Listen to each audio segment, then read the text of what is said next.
Hey, welcome back to our shop just outside Kennesaw here in North Georgia. Well, hey, no furniture work today, but we're going to be building a bunch of crates to store and display record albums. The 33 1/3, they're about 12 and a half inches wide.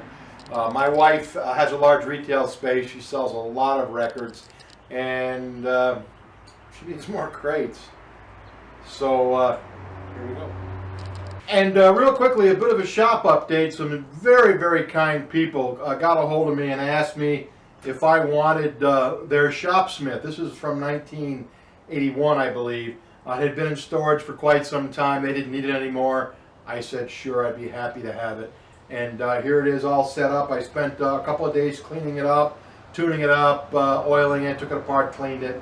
And it's ready to go. It's been a great addition so far. So if you see it in the background, that's what it is. It's got a belt sander, a table saw, a disc sander, a band saw upstairs. There's a planer attachment that goes with it. Then of course you can tip it up, use it as a drill press or an overhead router. It's really pretty handy. I'm very, very thankful for the gift, so I appreciate that. Thanks again. So let's get going and get these crates built.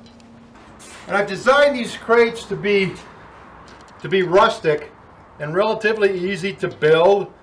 And I've already built a set of these. They worked out very well, so we're just going to repeat it and just alter the size a little bit to accommodate the new shelf unit these are going to be going on. This is common 1x10. I'm going to be cutting these in 13-inch blanks, 13-inch pieces, and I'm going to need 50 of them. So what I've done is I've set up a stop on my cross-cut sled. I've got my table saw ready to go. We'll flip it on, start ripping them, or start cross-cutting them.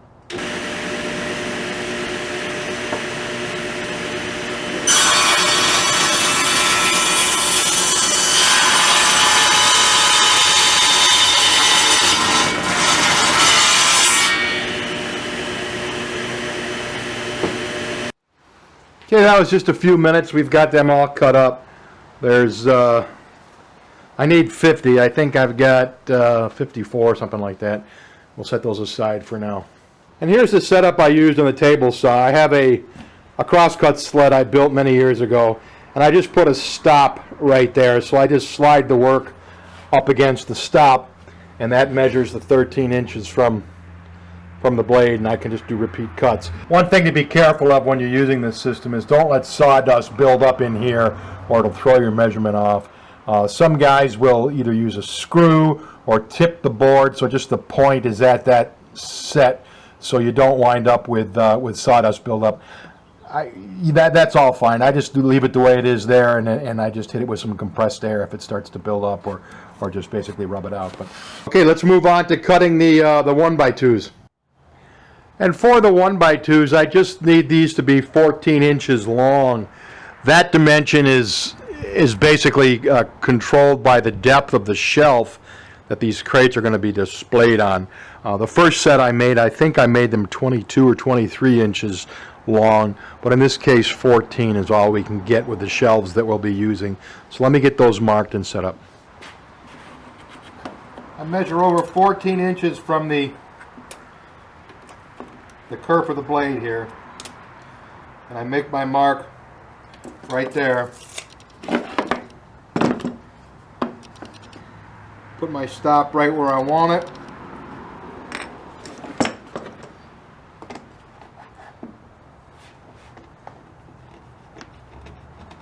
Clamp it on, we're ready to run. I need 350 14-inch pieces. I've got 58 footers, so what I'm going to do is double them up just to speed the cutting up. If I find I'm having trouble controlling them doubled up, because these are kind of like construction grade, if you know what I mean. They're not too much on these are going to be straight. But if it's a problem for me, I'll go back to cutting one at a time. But let's see if we could speed things up and cut them two at a time. Here we go.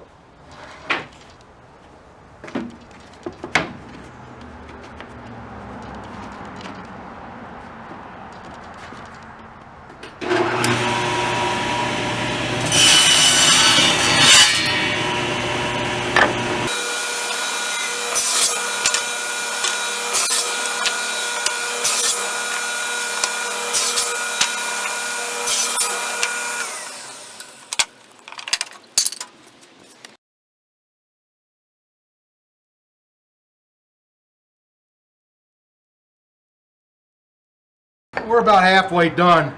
And it's a good idea once in a while to check your measurements, make sure that nothing's shifted. So we're still dead on at 14 inches, which is what we want. And then a little tip to help you with timing. When you buy pieces of lumber like this at a big box store, in this case I bought it at Lowe's, it's always going to have these UPCs stapled on one end so the girls can scan it or the cashier can scan it when you leave. If you can, make this the waste end of your stock, in other words, what's left over, so you can just throw it out or burn it or reuse it or whatever, because you talk about time saving, you want to pull them staples out of 350 pieces of wood, you shoot yourself. So little stuff like that can save you some time. Okay, I'm going to turn off the camera. I'm going to finish these 350 14-inch pieces, and I'll bring you back. There they are, ready to go. Okay, by the way, don't forget this. Everything's cut. Our next operations are going to be on the drill press and the jigsaw to cut some handholds in these face plates here, and then we've got some sanding to do on these. This, again, is construction grade 1x2s. They're used for strapping and the like. It's not the highest quality wood in the world, so we don't want anybody to get splintered. So we're going to spend a little time sanding these, but I'll show you how we're going to do it quickly. Let me get the shop cleaned up. We'll move on to the next stage of this project. And we've pulled the shopsmith outside just to keep the dust down in the shop, and I've tilted the belt sander down.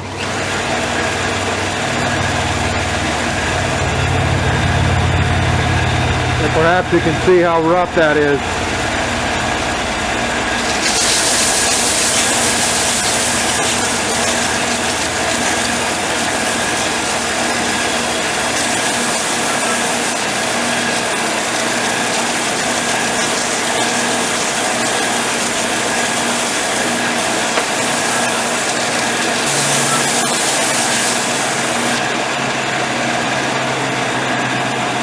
That's what we're going to do. I'm just going to do the rough ones. The other ones we'll just leave the way they are. I'm going to be here a while.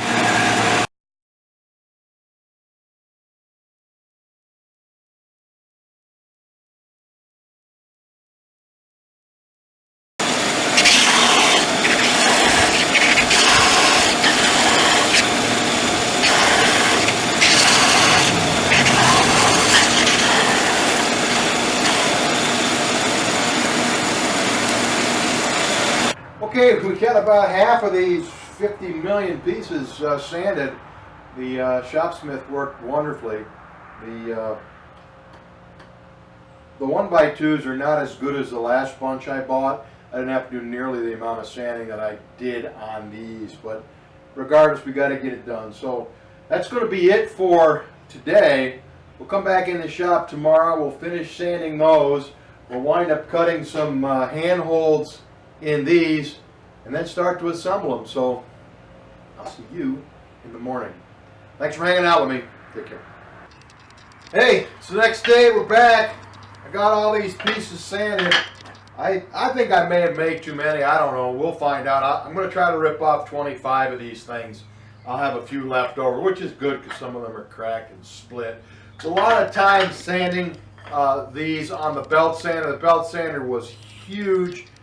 You know, no more than 30 seconds a piece, but when you're dealing with, I think, maybe 300 pieces, it gets a little time consuming. But we're done. So now we got to get on to cutting the handholds in these 1x10s. And I'll show you how I'm setting up to do that right now. Okay, here's a 1x10 that I laid out what I want to be the rough area that I notch out. And the way I did this is I measured the thickness of my fingers, a comfortable thickness of my fingers, a comfortable width, and identified this as a big, you know, it's a grip, it's going to be oversized, but it should fit everybody's hand. So then what I did is I laid out where the center of a 1-inch circle would be. It'll look sort of like this. And then what I'll do after I drill these two circles is just take a saber saw or a jigsaw and cut this part out, and then we'll have a nice curved handhold. So by marking these two, I've made a template that I can drill marking holes for my blank pieces. So what I'll do is put a blank piece in the vise here of the bench and just lightly cinch it down between the bench dogs.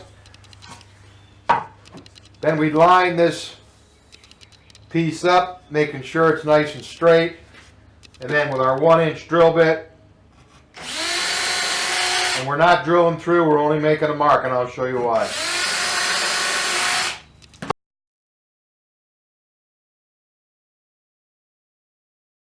So over on the drill press, we line the hole up with the point of the spade bit. I'm using 2 clamps to hold it down. Here we go.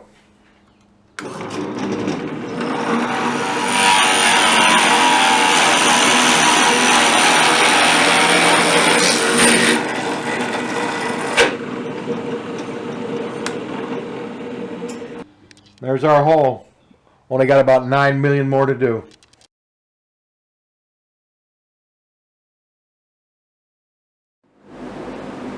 Okay, we're down to cutting the hand holes. I'll show you how I do it. Do it however you want. But I take a combination square. I just strike a line between the arcs of these 2 circles. Just kissing them. I'm actually having a problem because I've got the bench dog right where I need it to be. I'm going to have to adjust that later. But you can see the line, and I just take a jigsaw.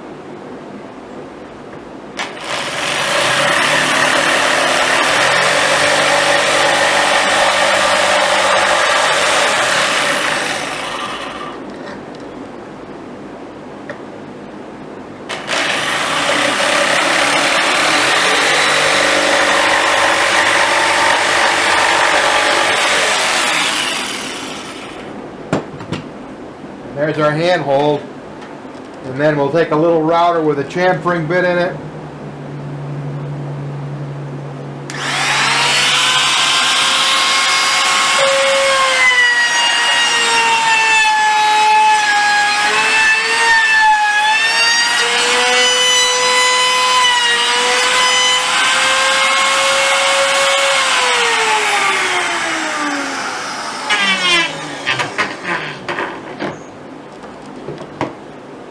A little chamfer on that side.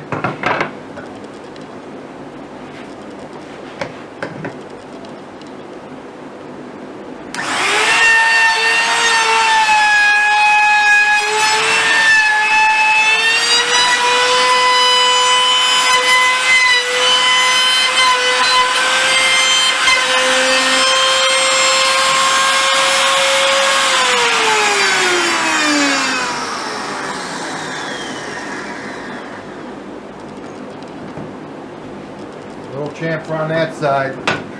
Hopefully you can see that. That's our handle. I've got 50 of these to do, so I'll bring you back.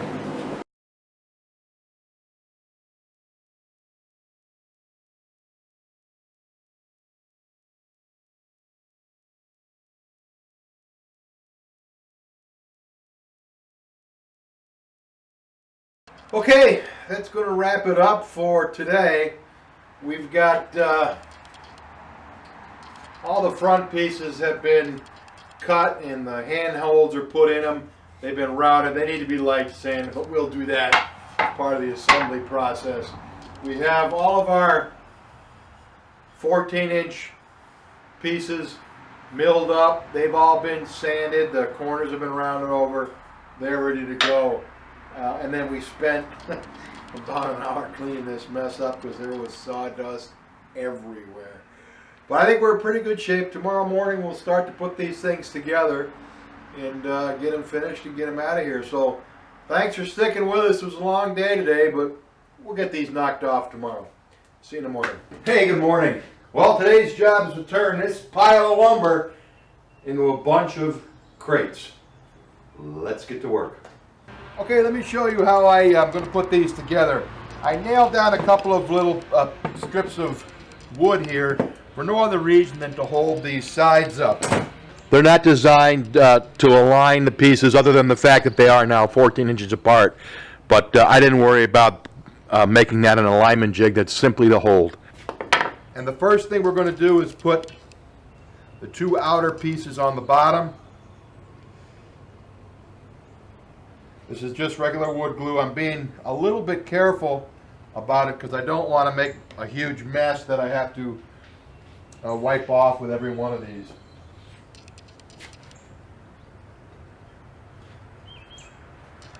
And then lining up the piece so it's square.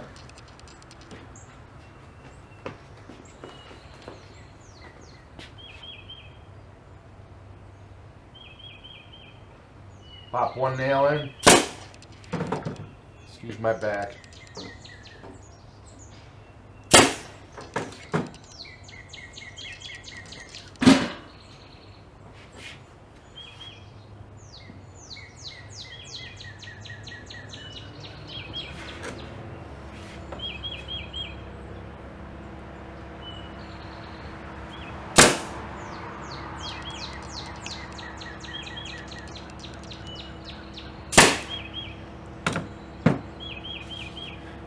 Okay, now the third piece on the bottom, we want to center it, so what I did is I made a spacing block here.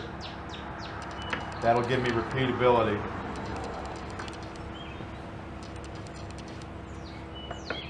Put the block in, line it up, one nail, that's all it takes.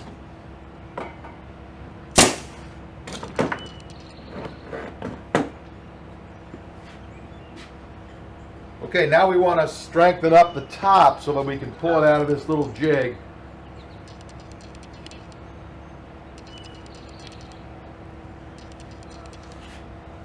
So I'm just going to slide this out. That'll lay flat.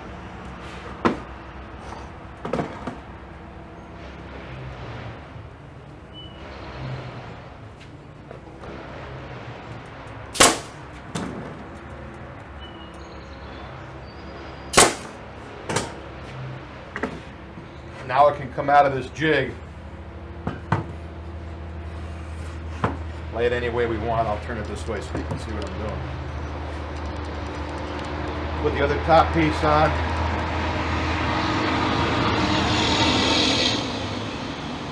Sorry for all the noise. All the neighbors have their landscapers here, I suppose.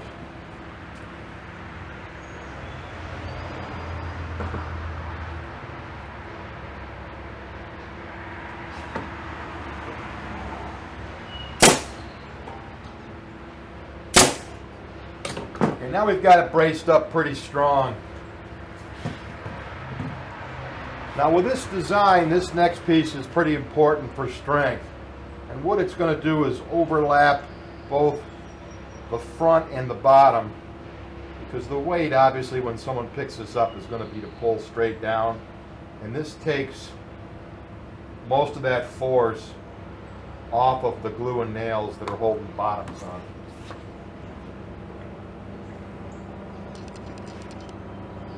So you lay a piece here, it overlaps. I put a nail into the edge, bottom piece, a couple into the bottom pieces, and then we got 1, 2. That's done.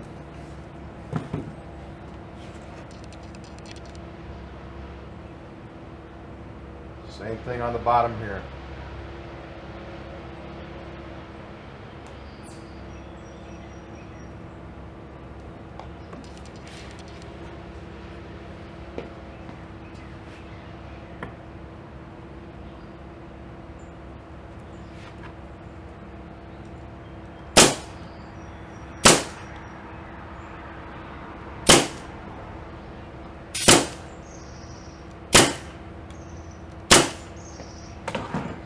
And now we're going to put one on the side, so I've got a little block that I made marked side here. Put this there, give you an idea where the glue goes.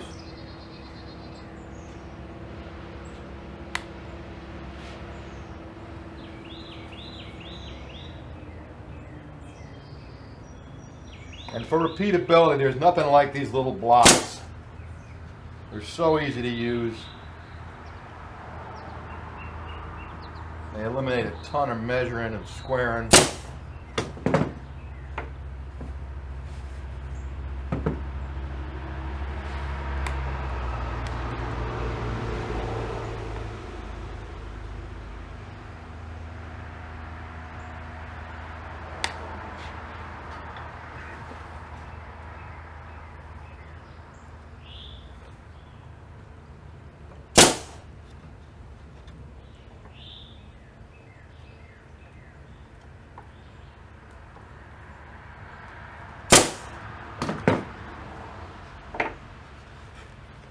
And there it is. And I'll just take a second and wipe off any glue squeeze out. But there's our crate. Okay, this is the fourth one I've got put together, so I got 21 more to go.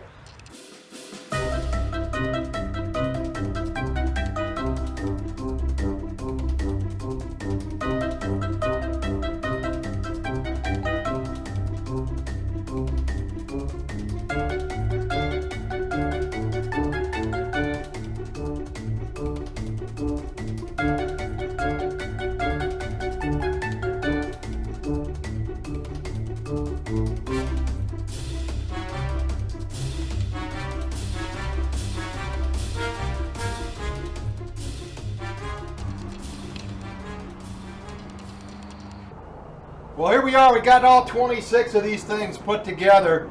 I timed myself once I got kind of in the groove, and it was just under 6 minutes per to get them together.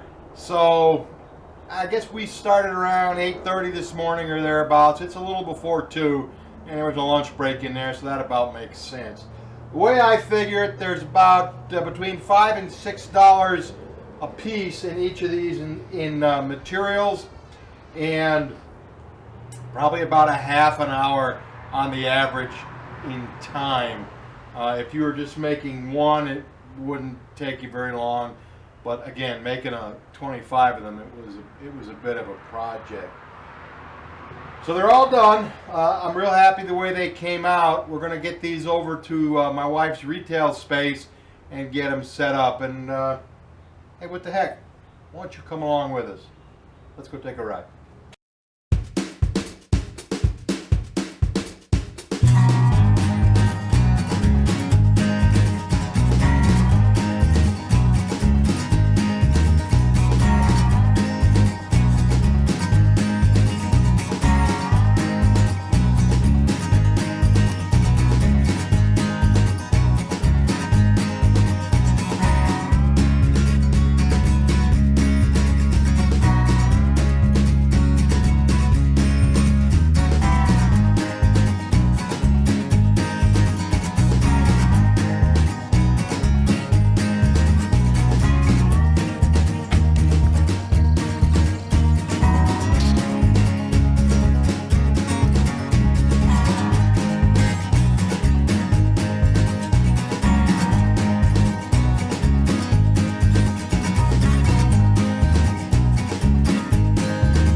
And here we are, and you can see here, these are the crates that I made earlier. These are 23 or 24 inches deep, and I put 4 side pieces on these, but you can see how many albums these can handle.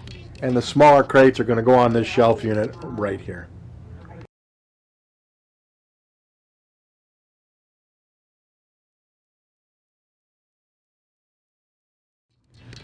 And there we go, all ready for records. Okay, there we go. Thanks for watching. I hope you enjoyed watching me put these crates together. If it gives you guys any ideas of how you want to make a crate or make a storage unit, feel free to steal them. Again, this is all primitive construction. It's designed to look rustic. It's designed to go together quickly, and it's designed to be strong, which it is. So from our shop just outside Kennesaw here in North Georgia, best regards, thanks for watching. Take good care, and remember, it's just wood. It's just wood. See you next video. Bye.